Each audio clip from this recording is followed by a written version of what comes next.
Ladies and gentlemen, boys and girls, children of all ages, it is time once again for Two Tire Change with your man, Big Rich.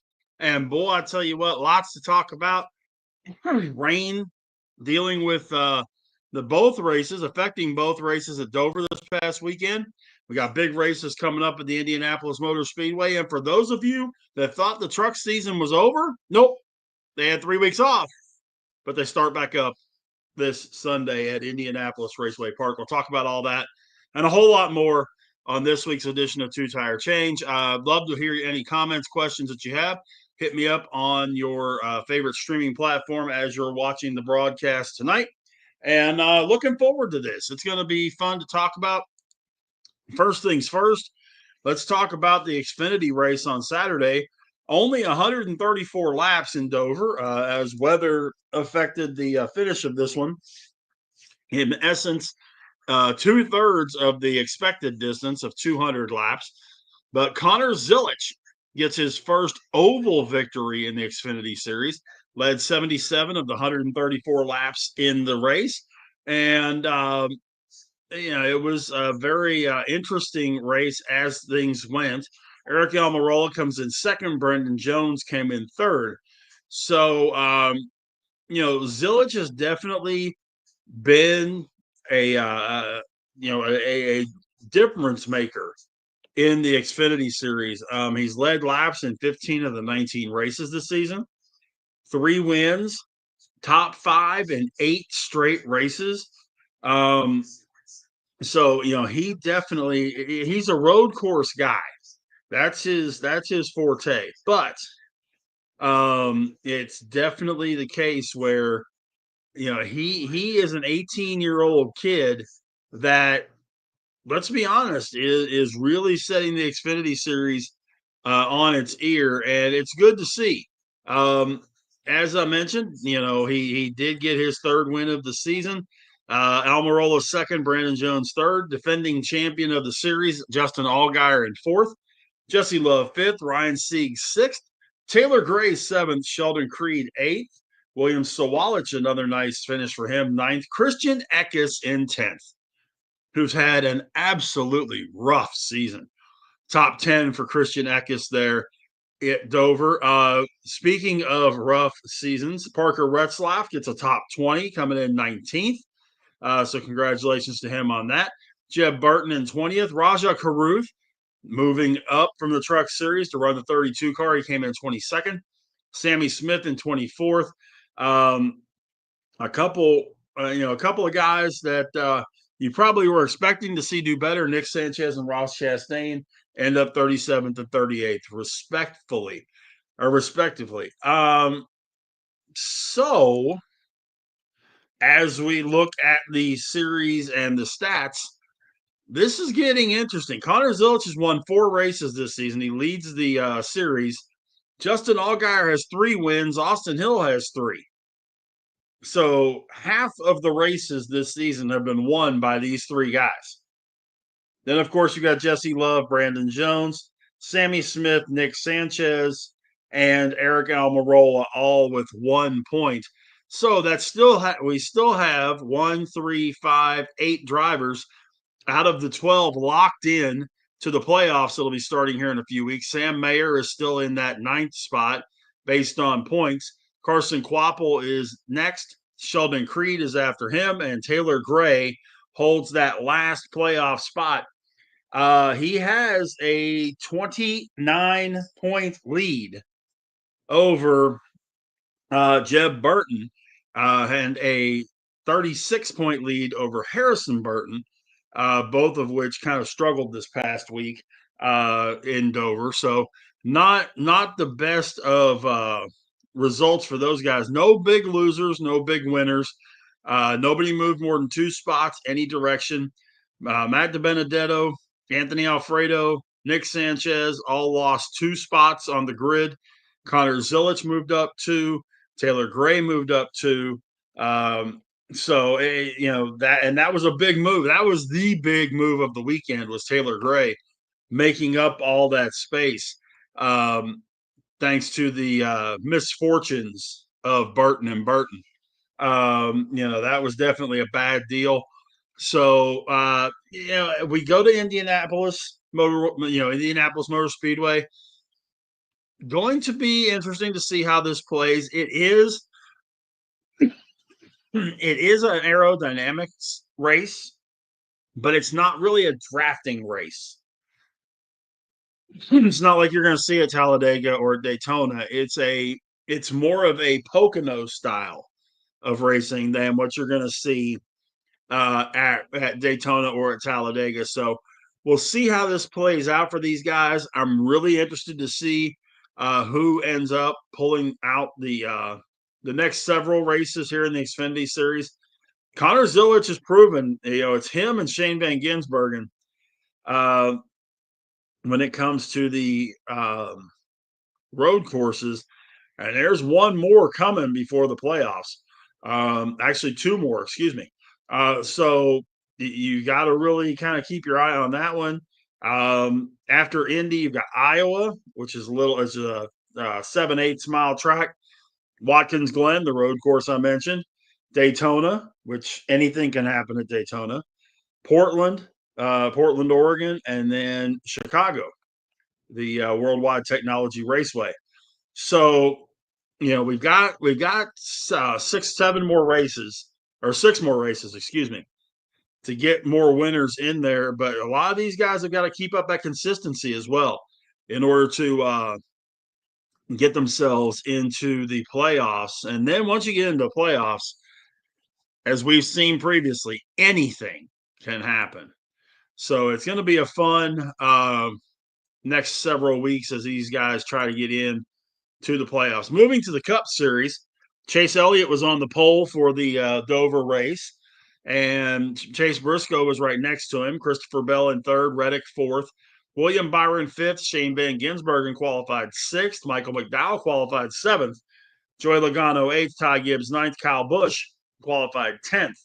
So a very diverse group in terms of teams. You did have 3 Gibbs guys and 2 Hendrick guys, but you also had Childress, Penske, Spire, Trackhouse, and 2311 all represented. So since the qualifying and practice were rained out, hence why the field was set the way it was. They did a competition caution on lap 35.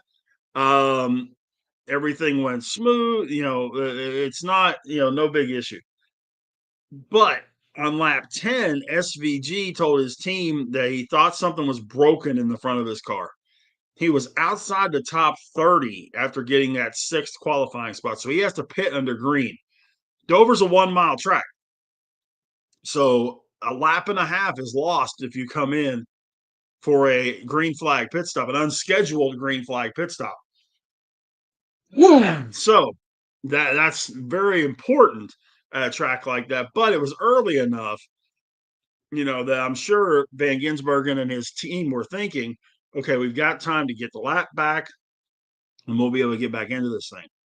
Was not the case. After the competition caution, they end up having more pits, and Shane Van Gisbergen, who had still had that issue on his right front tire, is now 4 laps down after having more work done on his car. Chase Elliott, still in control after the restart, got ahead of Christopher Bell and Chase Briscoe as they battled for second. Kyle Busch was in the top 5 after a really, really fast pit stop. Only penalty, Todd Gilliland was penalized for being too fast on pit road. Had to restart at the tail end of the field. This track was another one of those, especially with the weather conditions, where tires were huge. Tire wear was an absolute important piece of this race. Kyle Busch said that he thought that his right front tire was doing a lot of work doing the corners as of lap 70, so he needed that adjustment at the end of the first stage. Joey Logano needed more grip in the back. And so we're at lap 70. Chase Elliott's lead is about 3 seconds over Christopher Bell. And now lap traffic starts coming into play. And Alex Bowman is moving up quickly. Fastest car at that point. AJ Allmendinger's been getting up there. He's in the top 10. And he has a tire come apart on the last lap. Went from 9th to 26th. And if you watch the race, it looked like a really long ribbon stringing from his car. They described it kind of like if you've had a sweater and you pull a string and it just continues. That's what was happening to that tire, which is not good. Excuse me. The good part is it didn't blow. So AJ was able to get into the pits. Yes, he lost 17 spots. Eric Jones also hit the wall at the very end of the stage as well. So your stage one final lineup: Chase Elliott in the lead, Christopher Bell second, Denny Hamlin third, William Byron fourth, Alex Bowman fifth, Chase Briscoe sixth, Ty Gibbs seven, Kyle Busch eight, Joey Logano nine, and Kyle Larson in 10th. All 400 drivers, as is very common at Dover, in the top 10. We get to lap 129, and Elliott restarts, clears Christopher Bell, Hamlin in third, and that's from what they're saying, they're looking at a two-stop final 150 laps, but they're at 130 right now. Those 20 laps can make a big difference. That's 20 miles. That's about 9 gallons of gas. Lap 171, Alex Bowman's up to fourth. Chase Elliott's getting ready to lap Daniel Suarez. His lead was down to a little less than a second over Bell. Hamlin in third. Dinger is really, he is just clicking off fast laps, but he can't get past people. By the end of stage two, he's in 24th after the first stage, and it's not getting any much better. So Elliott goes in right before the stage ends, and he's not going to be the leader once the pit cycle completes under green, because there was an issue on the left side. He's now fifth. Denny Hamlin has the lead. Carson Hocevar and Daniel Suarez didn't pit. So at lap 210, Bell, Hamlin, Bowman, Byron, Elliott, Larson's in sixth, his highest spot of the day. And, we're cruising along. Lap 218, AJ Allmendinger has an issue. He's in for an unscheduled stop. And it's just he had a really bad day yesterday. Allmendinger's back down pit road another couple laps later and goes behind the wall with a rear brake issue. Carson Hocevar and Cody Ware also went to the garage around the same time. So now we get to the end of stage two. Christopher Bell wins the stage by 4 seconds over Alex Bowman. Denny Hamlin third, Chase Elliott fourth, Kyle Larson fifth, William Byron sixth, Chase Briscoe seventh, Ty Gibbs 8, Ryan Blaney 9, Bubba Wallace in the 10 spot.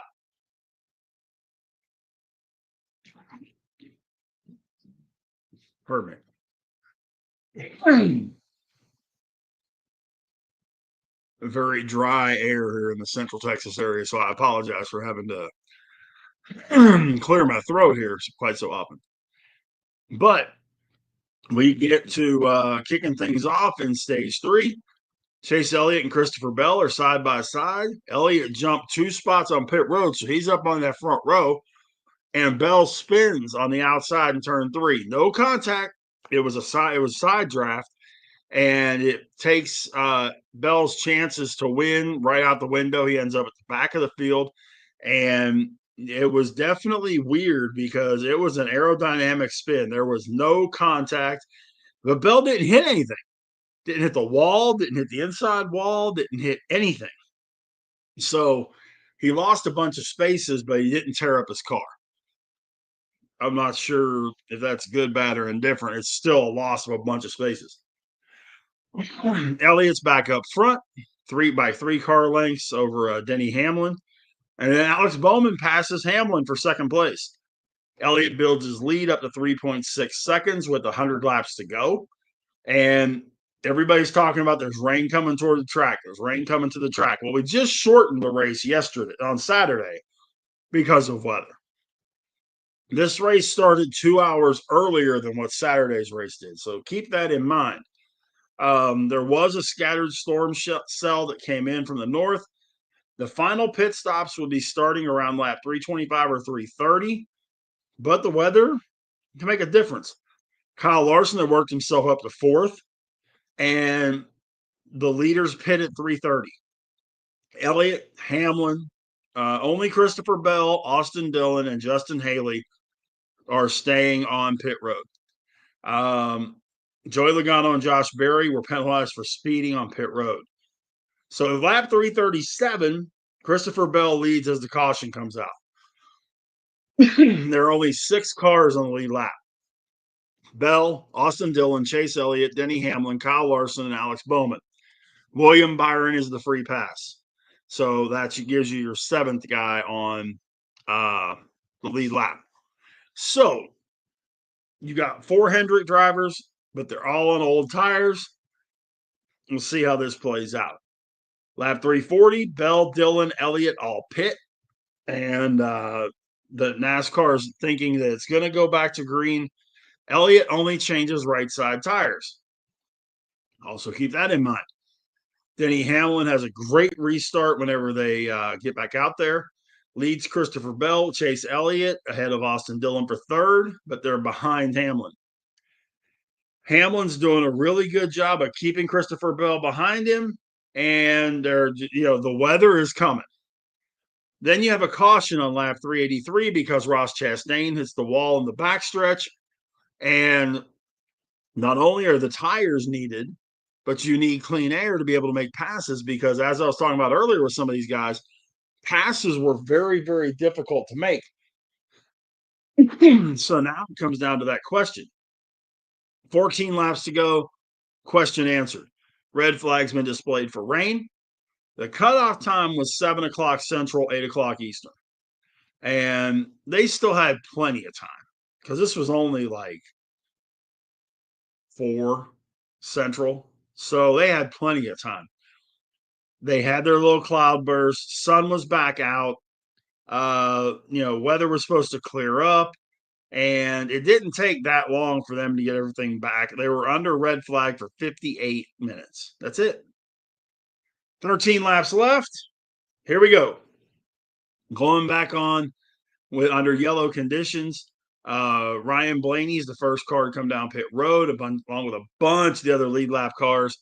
The top 7 cars stayed out, along with Noah Gragson. So Tyler Reddick in 9th place is the first car with new tires.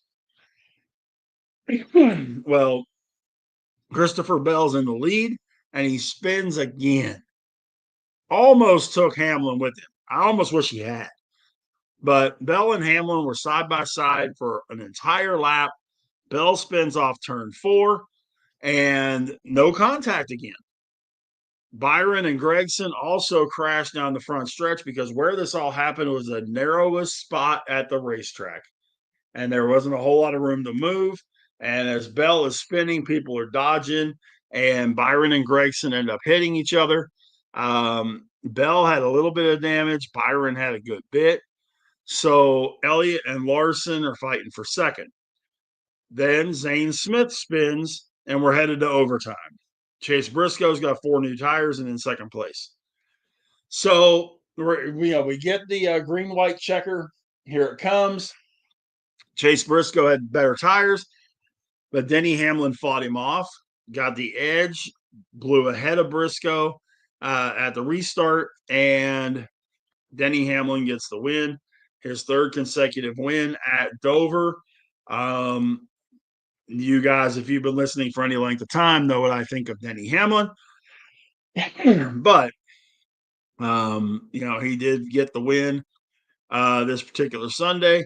Second place, Chase Briscoe. 3rd place, Alex Bowman. 4th, Kyle Larson. 5th, Ty Gibbs. 6th, Chase Elliott. 7, Bubba Wallace. 8, Ryan Blaney. 9, Chris Buescher. And 10, Brad Keselowski. 11th, Kyle Busch. Michael McDowell in 13th. Joey Logano 14th. Christopher Bell ended up 18th. Ryan Preece, who was running really, really well most of the day, ended up 19th after a wreck. Daniel Suarez, 26th. Shane Van Gisbergen in 30th. William Byron ends up all the way back in 31st. Gregson, 32nd.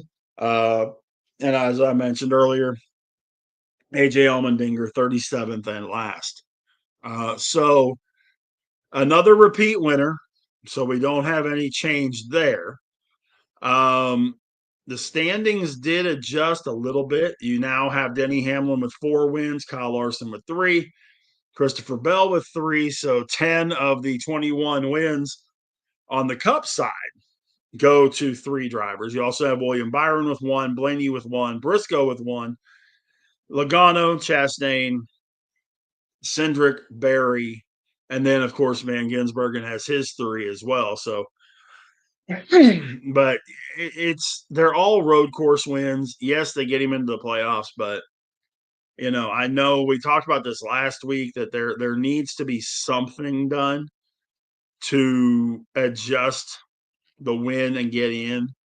But you have 3, 5, 8, 9, 10, 11, 12 of your 16 that are locked in.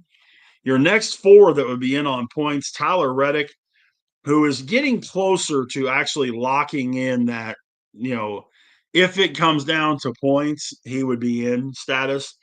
But Tyler Reddick currently sits in the 13 spot, 14 Bowman, 15 Chris Buescher, 16 Bubba Wallace. Ryan Preece sits 16 points behind Bubba Wallace. Kyle Busch is 17 points behind Preece. And then Ty Gibbs is 13 points behind Busch. Big winners and losers of the week. The big winner, Alex Bowman, moved up 3 spots in the point standings. So that's a big move for him. Nobody lost more than 2 spots. Todd Gilliland, who's in the back of the pack, lost 2. AJ Allmendinger and Eric Jones also lost 2. Sorry, Ross Chastain did lose 3. So, the numbers are starting to turn around. Chase Elliott took over the top stage points or the top points standings from William Byron. Byron, the last several weeks, has just, oh my gosh. I mean, he is having such a crazy period. I mean, you look at what he's done this season, and it's like, okay, what's going on here? If I remember correctly, it's like 5 or 6 races in a row.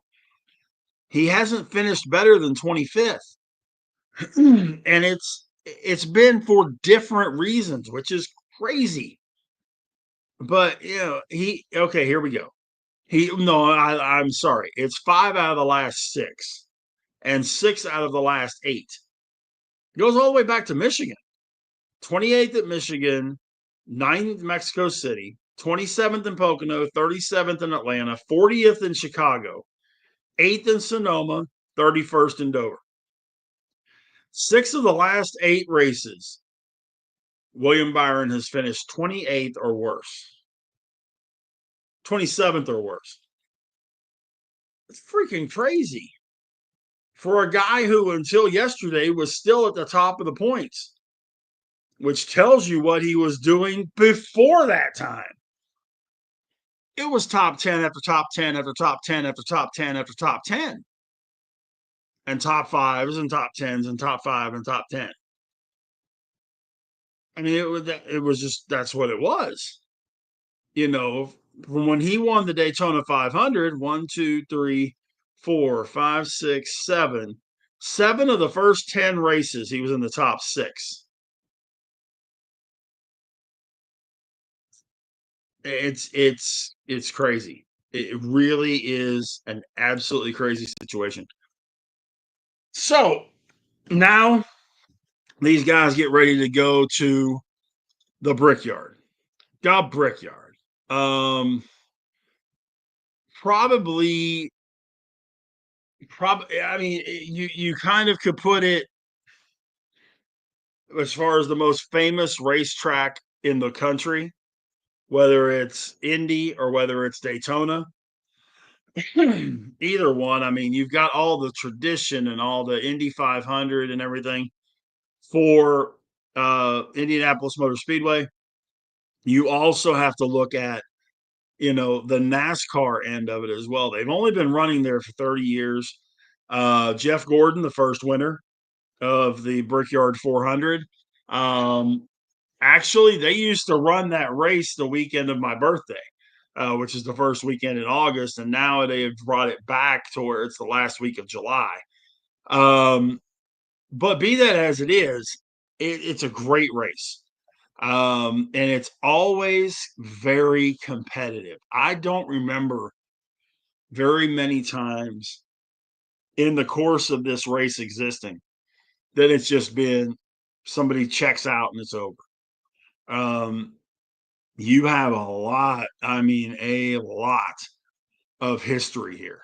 And when you're looking at what's going to happen at Indy, I got a few ideas, but we got to hit one more thing before we get into that. And that is the in season challenge. As I'm sure you are aware from last week, the brackets had gotten down to the final four. It was Ty Dillon versus John Hunter Nemechek and Ty Gibbs versus Tyler Reddick. So you had three ties and a John. But anyway, the 6th seed Ty Gibbs and his Toyota beat Tyler Reddick, so he moves on to the finals. Ty Dillon, the 32nd seed, beat John Hunter Nemechek to move to the finals. So at Indianapolis, Ty Gibbs and Ty Dillon will be racing against each other, along with everything else that's going on. They're racing against each other for a cool mill in the in-season challenge. Has it been different? Yeah. Mainly because of all the drivers that got affected by the wrecks, especially the first wreck at Atlanta. Because, we talked about it, half of the higher seeds lost, including the 1 seed, the 2 seed, the 3 seed won, the 4 seed lost. It was just crazy. It really was. The 5 seed moved on, the 6 seed moved on, but 7 seed lost. It was crazy. You had all these lower seeds that came through. Now you have the 6 seed against the 32. Anybody that had that in their brackets, I want to see it, and I want to see a timestamp. If you had Ty Gibbs against Ty Dillon, I want to see a timestamp and your bracket, because I will make you famous right here on the air. That would have been an absolute fantastic job of picking. But as we look at Indianapolis and the Brickyard 400, it's a great race, and I'm really glad that they were able to have this race.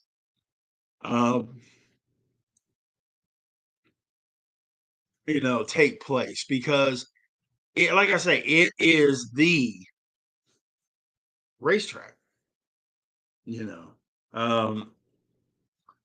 And pulling up the history here, because when you look at who's won these races, last year Kyle Larson won.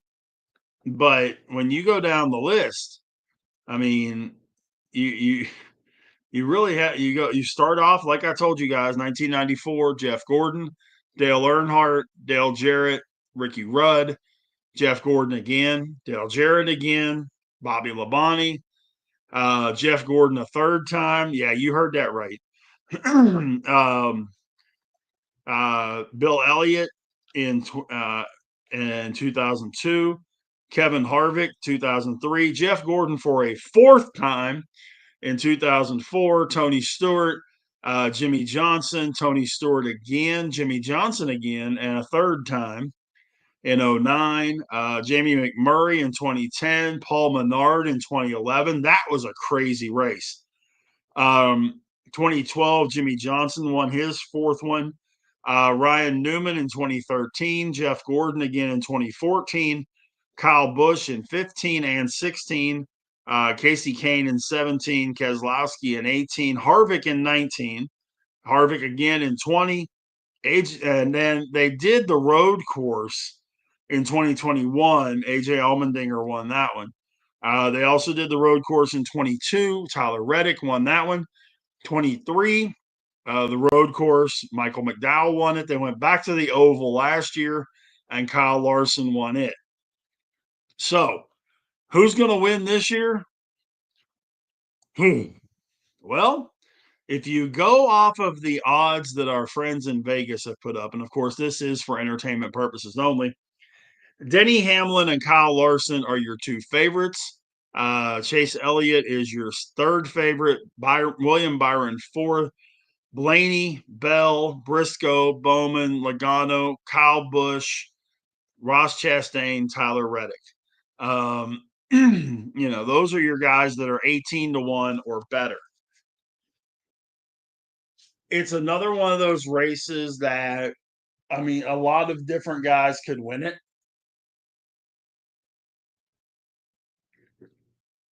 And by the way, I'm going completely off course on this, but we do have breaking news. Paul Skeens has actually got 3 runs scored for him in the third inning of the Pirates game against the Detroit Tigers tonight. We'll talk about that tomorrow night, I'm sure, on open mic or on Wednesday during our Steel City Sports Talk with myself and Adam. But little break. That is breaking news for Paul Skeens to have 3 runs of support. That is breaking news. But when you look at the betting odds for Indy, I'm going to give you a couple of guys that when you're trying to put your DFS lineup together,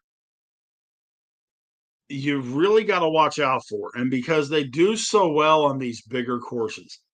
And a lot of people think, well, it's not Daytona, it's not restrictor plate. Why would I be thinking about them? Eric Jones does extremely well on long courses. Is he going to win this race? I don't think so. Could he give you a really good run? Yeah. Could he give you a really good run at a very good price on your DFS? Absolutely. Do I feel the same way about Austin Dillon? Yeah. As much as I'm not the biggest Austin Dillon fan in the world, he runs well at those kind of tracks. Another guy you got to look at, mainly because he really gets the concept of running these courses and can also get you mid-range points as far as what it's going to cost you, is Chris Buescher. Again, not the biggest Chris Buescher fan on the planet, but he knows what to do on these 2 or 2.5 mile tracks. Is he going to win the race? He might, but I think he's going to put himself in a spot to win, even if he doesn't. You get a top 10 out of him? Yeah, you probably could. So those 3 guys there, I would definitely look at as lower, or 4 guys, as lower value, but better return drivers here at Indianapolis. The big guys, again, it's the Hendrick drivers: Larson, Elliott, Byron, Bowman. Maybe not Bowman as much, but Bowman always does well at Pocono, and the distance and that sort of thing compared to Indianapolis and the style of track is very similar. So I will include Bowman in this particular statement. Kyle Busch, as much as I hate to admit it, this could be the one where he gets his win.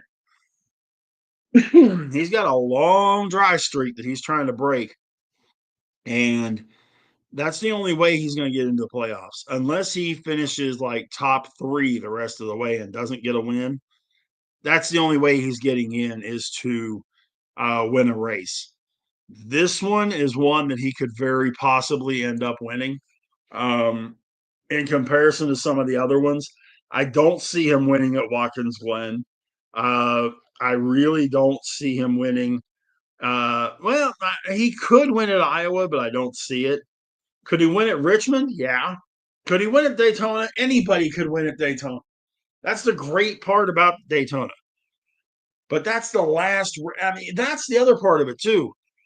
With them setting this up this way, and I was firmly against Richmond being the last race of the regular season. I love Daytona and the Coke Zero Sugar 400 being the last race.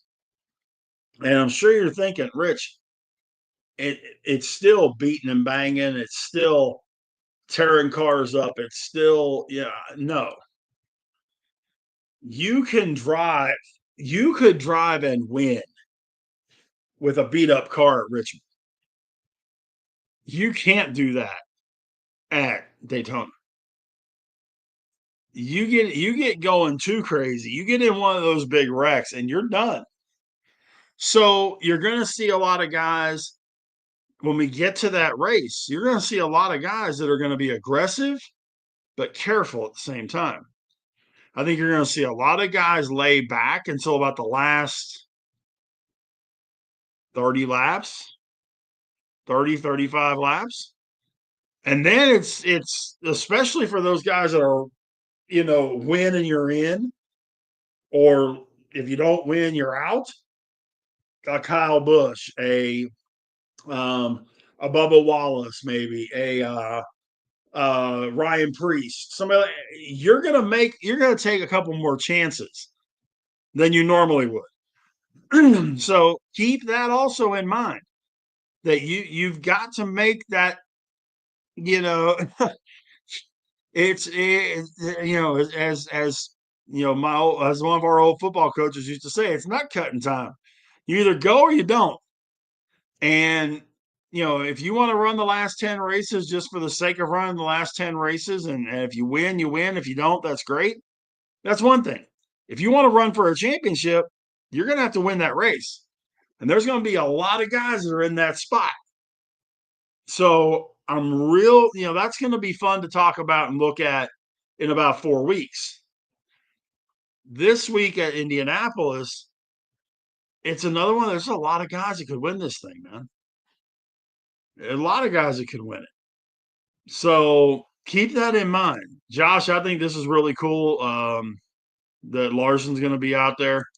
One of my guys, I followed him when he ran the 42 car. It was a white or red Target 42 car. He did a couple of things that were kind of stupid. Got himself in trouble. Got himself thrown off the team. A year or two later, Mr. Hendrick gave him a chance, put him in that 5 car when Terry Labonte retired. Casey Kane retired and needed somebody in that 5 car, and he put Kyle Larson in it. Super driver. Anybody that has followed any of Kyle Larson's career knows he can drive anything and win with it. Very much like a Tony Stewart or somebody like that. So, the only thing that I don't know, I've never seen Kyle Larson drive a drag racer, but I've even seen, Tony Stewart's even won races, so it's, it can definitely, it could be a cool thing. I hope you get a chance to meet him. One of the best drivers out there. So you've got to get a chance to meet one of the best out there. My pick for next week, I'm going to take Larson. I really am. He's kind of been on a cold streak too, kind of like William Byron. He started coming out of it this past week. I'm going to go ahead and take Larson. Give me Chase Elliott as my second guy. But but I think it's going to be a lot of Hendrick up there. Wouldn't be surprised at all if there's, maybe a Joe Gibbs driver up there, as much as I don't like that. But we'll see how that plays. It's going to be fun. No matter how it plays out, it's going to be fun to watch next week. Now, we haven't talked about these guys for a while. We probably need to go back and look at their standings. Because, oh, by the way, Friday night, 8 o'clock Eastern on FS1. Yes, they're still running the Craftsman Truck Series. It's been a month. They had 3 weeks off. It's literally been a month since they've run a race. Lucas Oil, Indianapolis Raceway Park. These guys, Corey Heim leading the way with 5 wins. Chandler Smith has 2. Excuse me. Lane Riggs with 1, Daniel Hemrick with 1, Tyler Ankrum with 1, Stuart Friesen with 1, and Raja Caruth with 1. So you also have 12 drivers going to the playoffs there. 1, 2, 3, 4, 5, 6, 7 drivers have been tabbed with winners. Caden Honeycutt would be the first one in on points, followed by Grant Enfinger. Ty Majeski, Jake Garcia, and Gio Ruggiero would be on the cut line. He has a 3-point lead over Ben Rhodes, a 36-point lead over Tanner Gray, and a 76-point lead over Connor Mossick. So, now granted, there's some guys that aren't in yet that are below the cut line that haven't won a race. See Ben Rhodes, a champion in this series. Matt Crafton, a champion in this series. So don't think that those are the only guys that have a shot at getting into this thing. A guy like Rhodes, a guy like Tanner Gray, a guy like Matt Crafton could really turn this thing around a little bit and make it tougher. That distance between Gio Ruggiero and Jake Garcia, that's 30 points, almost 30 points. So, unless Gio's going to win a race, he's got to continue running strong. He has 6 top 10s on the season so far in 15 races. He's got to get more. He's got 3 top 5s. He's got to get more. He has got to get those playoff points and that kind of thing. So keep all that in mind. If you get a chance to watch the playoffs or watch the race on Friday night, because as they sit, they have this race, then they have 2 weeks until Watkins Glen, then they have Richmond, and they're done. And the playoffs is the round of 10. I forgot about that. It's the round of 10s. That's my mistake. So as we sit, as I mentioned, you have Corey Heim, Chandler Smith, Lane Riggs, Hemrick, Ankrum, Friesen, Caruth, all in. So that's 7. 8, 9, 10 is Caden Honeycutt, Grant Enfinger, and Ty Majeski. It's 40 points back to Jake Garcia. So, again, like we were just talking about, points. Yes, but wins. Because if a Ben Rhodes, if a Stewart, if a Matt Crafton, if a Gio Ruggiero wins a race and knocks that line down, now you're looking at a guy like a Ty Majeski, who has won a ton of races in this series, being on the outside looking in. A Grant Enfinger, who has won a championship in this series, on the outside. There's a lot of play going on in these next 3 races. So remember that. That was my mistake. I messed that up a little bit. That it's a 10. It's not 12. It's 10 in the truck series. The first cut is cut of 2. So you've got to remember they only got 3 races left. Next Friday, August the 8th, August the 15th. And then end of August, they start their playoff run at Darlington. So going to be interesting to see how that all plays out. Many thanks to everybody that's been a part of this thing. It's been a real fun time tonight. Got a chance to talk about Dover, got a chance to talk about Indianapolis Motor Speedway this coming weekend, and the trucks coming back. So many thanks to everybody that's been watching this. Many thanks to everybody that's been a part of it.